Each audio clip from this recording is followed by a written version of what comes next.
La ampliación de Reinfo, dada a través de una norma, ha tenido como resultado la postergación de un proceso de formalización que ya conversaremos en las próximas ediciones con algunos especialistas.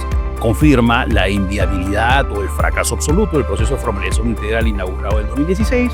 También demuestra que el sistema de negociación está agotado.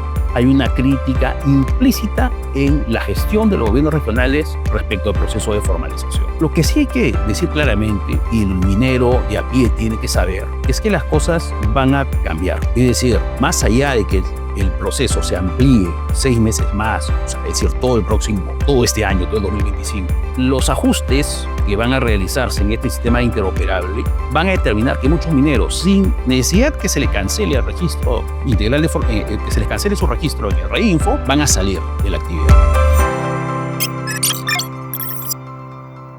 Bienvenidos a la primera edición del Observador, programa promocionado por el Observatorio de la Minería Pequeña Escala en el Perú, que es un esfuerzo de la Alianza por la Minería Pequeña Escala con la Consultoría y Formación. Ambas instituciones preocupadas por lo que sucede en el país respecto a la actividad minera artesanal y a pequeña escala. Bien, este programa lo que vamos a hacer es una pequeña introducción sobre el sentido de este espacio y sobre las próximas ediciones que vamos a ir desarrollando. Fundamentalmente, los bloques. Vamos a tener 3 bloques en este programa. El primer bloque va a tocar temas de coyuntura, puede ser una norma, una política pública recién implementada, puede ser una situación política muy concreta sobre esta actividad que nos concierne a todos. El segundo bloque vamos a tocar algunos casos emblemáticos en el país.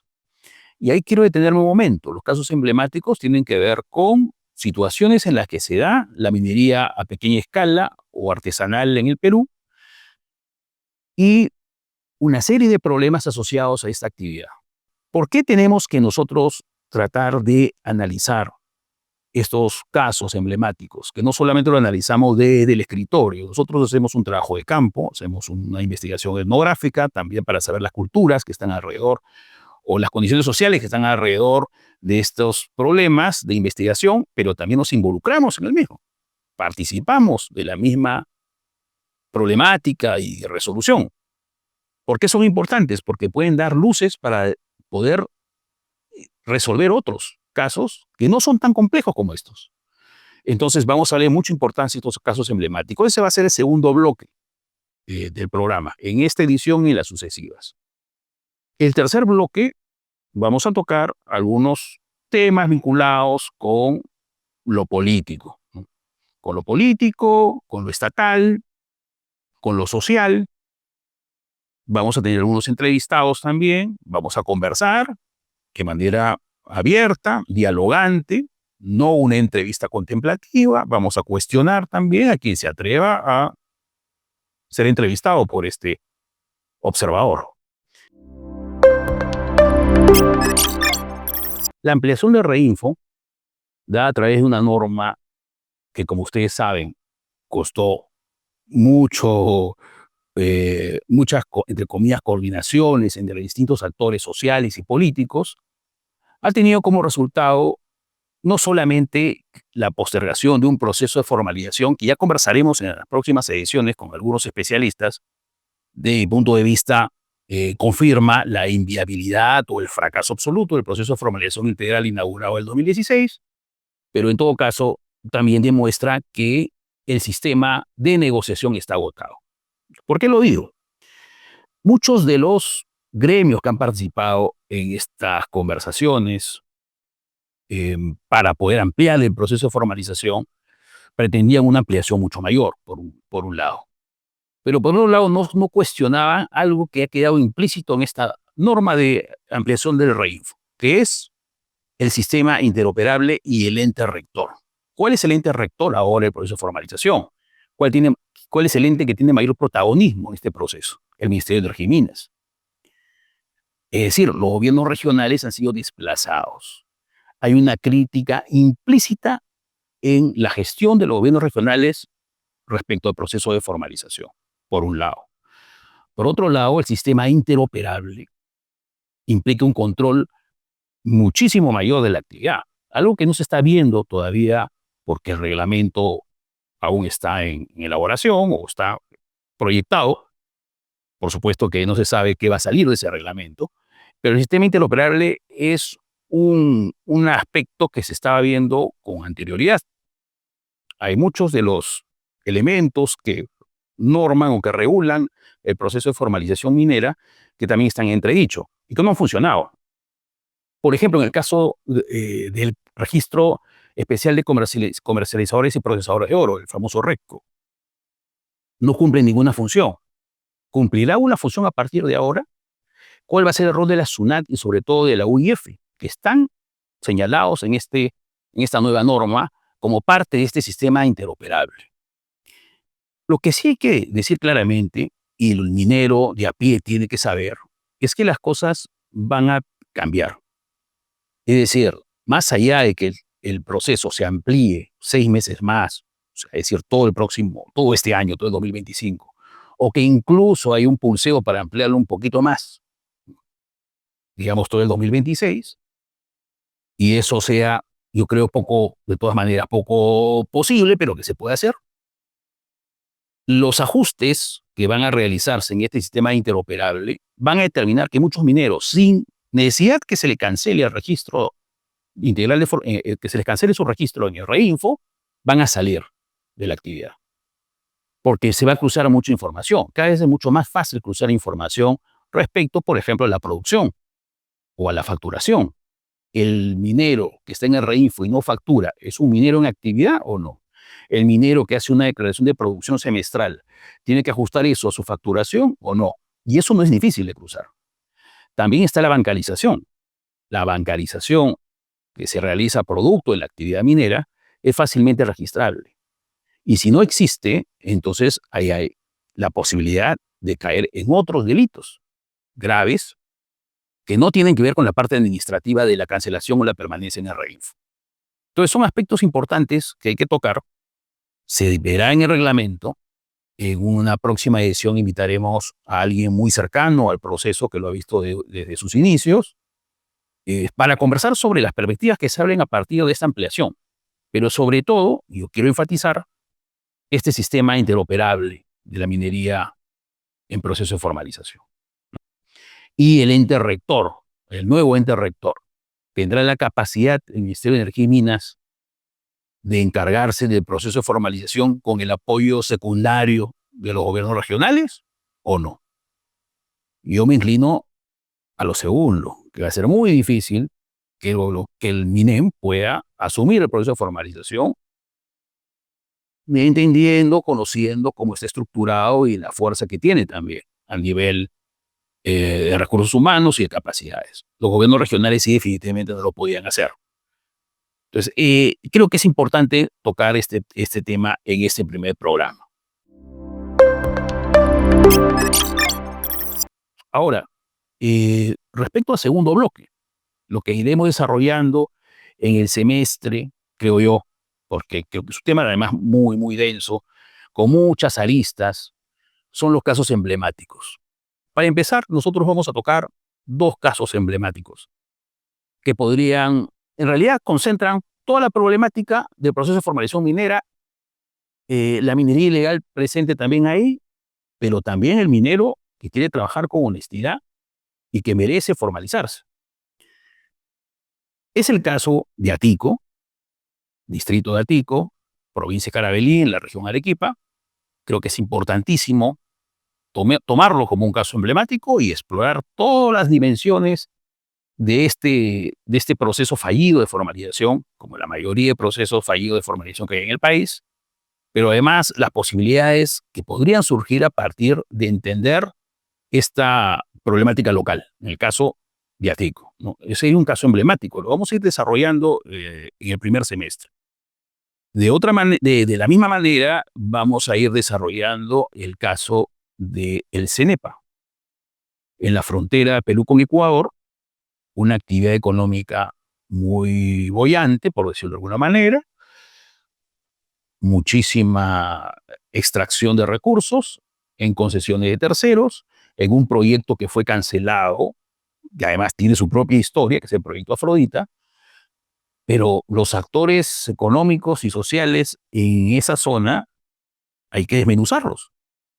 Y si hay posibilidad de hacer actividad minera ahí de naturaleza formal, mm, tiene que darse de todas maneras para prevenir que esa zona se convierta en una especie de caso Madre de Dios, caso La Pampa, que puede suceder ahí cosas no solamente complicadas desde el aspecto ambiental, sino también para la seguridad nacional y para la lucha contra el crimen organizado.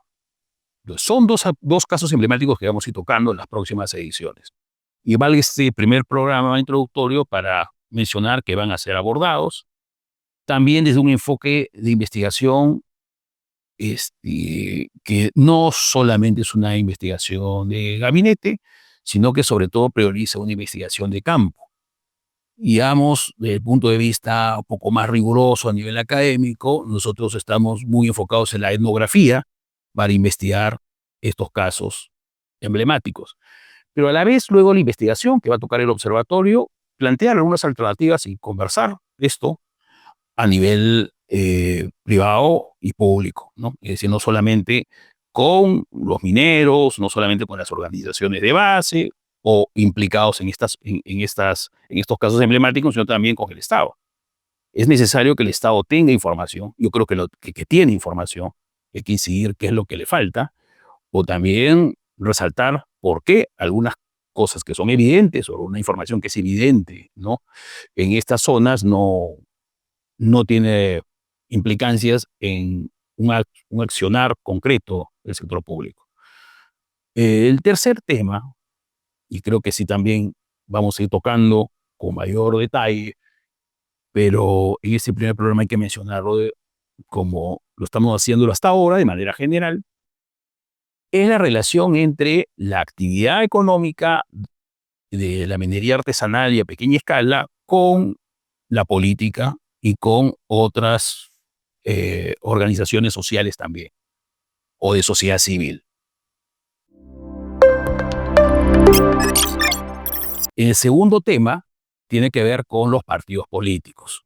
Los partidos políticos realmente quieren tocar este punto que es de vital importancia para el país. Estamos hablando de aproximadamente el 40% de producción de oro en el país, en manos de la minería artesanal y a pequeña escala. ¿Saben algo? ¿Tienen asesores especializados en el tema? ¿O solamente es demagogia? Yo me inclino, lamentablemente, hasta el momento, a pensar lo segundo. O sea, los partidos políticos no tienen ni idea de qué hacer con este tema tan espinoso y tan complejo. Se han aprovechado de las esperanzas y de las válidas pretensiones de las organizaciones mineras, pero sin embargo no entienden aún qué cosa hacer, qué plantear, qué políticas, qué ley general del MAPE se va a plantear desde el legislativo. No he visto hasta ahora una idea clara sobre el tema. Y creo que todo tiene que ver con las próximas elecciones. Entonces, bueno, es una prueba más de que los partidos políticos siguen sin estar a la altura de las circunstancias dramáticas en las que vivimos como país. Y en este tema puntual, lo que es evidente que lo que se están tratando de buscar son votos. Aquí no se trata de radicalizar las cosas para un lado o para otro.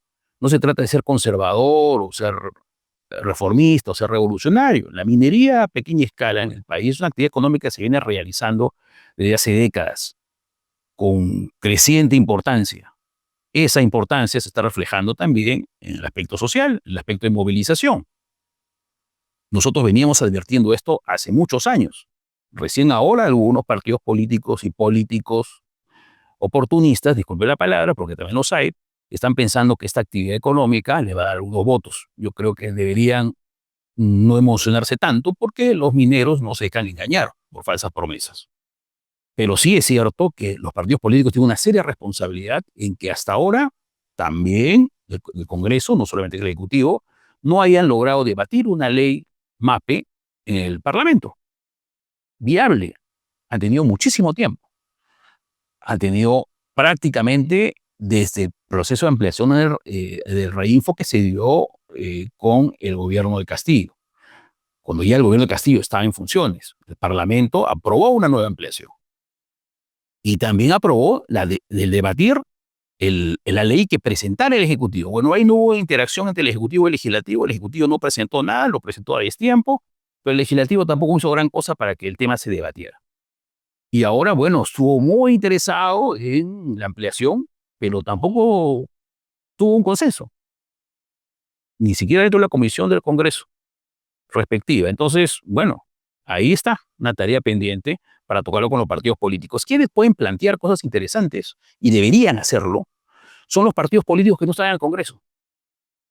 Pero revisando cada uno de sus planteamientos o programas, que la mayoría son absolutamente vagos, ninguno de los partidos políticos que recién se han inscrito tienen tampoco una mirada sobre este tema.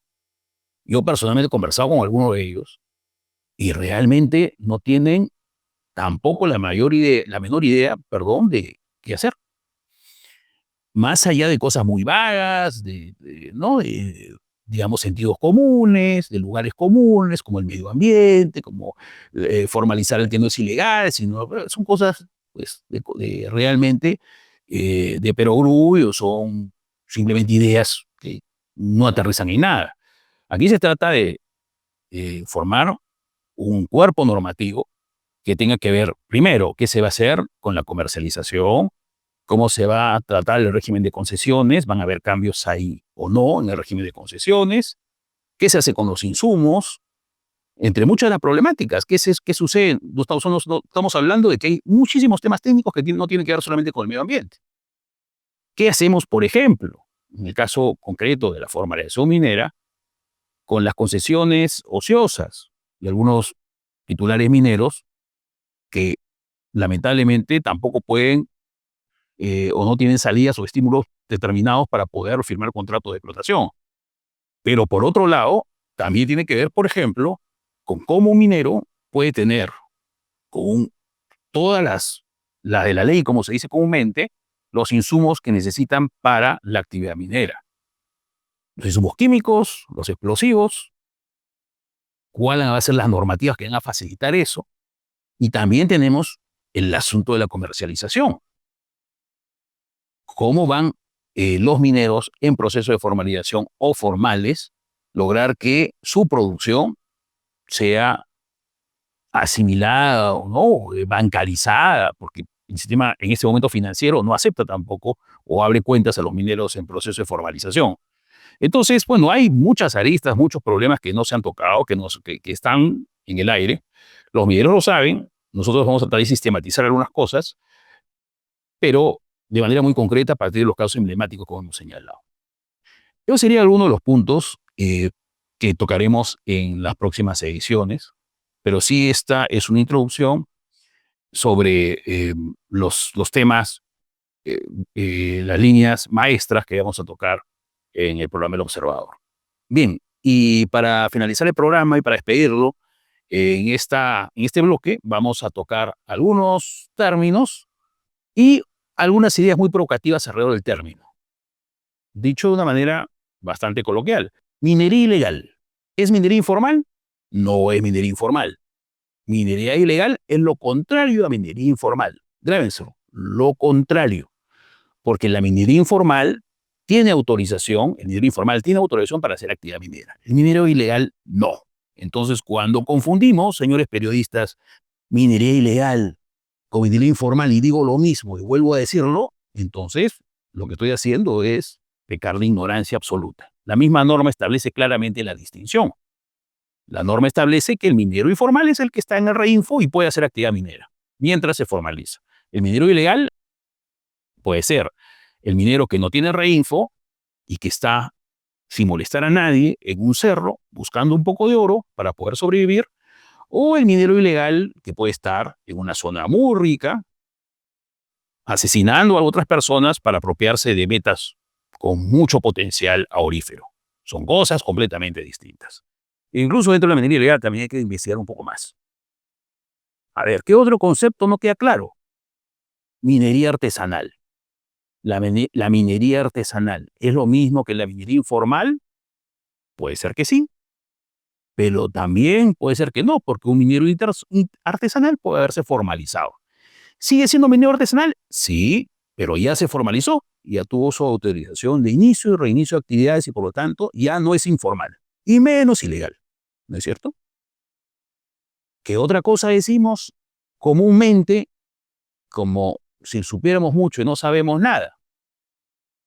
Lavado de activos, por ejemplo. ¿El minero informal realiza lavado de activos? Si el minero informal sigue las normas, por supuesto que no realiza lavado de activos. ¿Por qué? Porque factura. Entonces, cuando se habla de que el minero informal no factura, no tributa, es falso, porque el minero informal, para poder vender su producción, tiene que facturar. Tiene que tener su RUC vigente e incluso las plantas de beneficio van, y creo que es una práctica sana ahora, van a la actividad minera, a la labor minera donde está el minero y observan si realmente el mineral que le está vendiendo sale de ahí. O sea, hay muchos mitos alrededor de la actividad minera. Ahora, también es cierto que algunos mineros informales pueden estar lavando activos, pueden hacer lavado de activos. ¿Cómo? Bueno, eso es de amplio conocimiento, pero lo voy a explicar. Si un minero informal no está sacando el mineral de donde ha declarado, sino lo saca de otro lugar, donde sí hay mucho potencial, o mucha actividad, o ya hay oro que está extrayendo todos los días, pero su reinfo está en otro lugar o incluso en otra región, o en otro lugar de la región, vamos a decirlo así, y utiliza a un tercero que si es reinfo para facturar, entonces ese minero sí está incurriendo en lavado de activos. Entonces, ¿todo minero informal incurre en lavado de activos? No. La gran mayoría, espero que no. Lo otro es que el Estado no tiene data, está ciego ante este proceso de formalización minera, ha actuado ciego y no ha querido ver más cosas de las que realmente está, como se dice, a vista y paciencia de otros actores sociales y políticos. Valga la importancia de ir recalcando estos términos para finalizar el programa y volver a decirles a los periodistas que leo todos los días de los portales especializados en minería que por favor aprendan a escribir. Muchas gracias.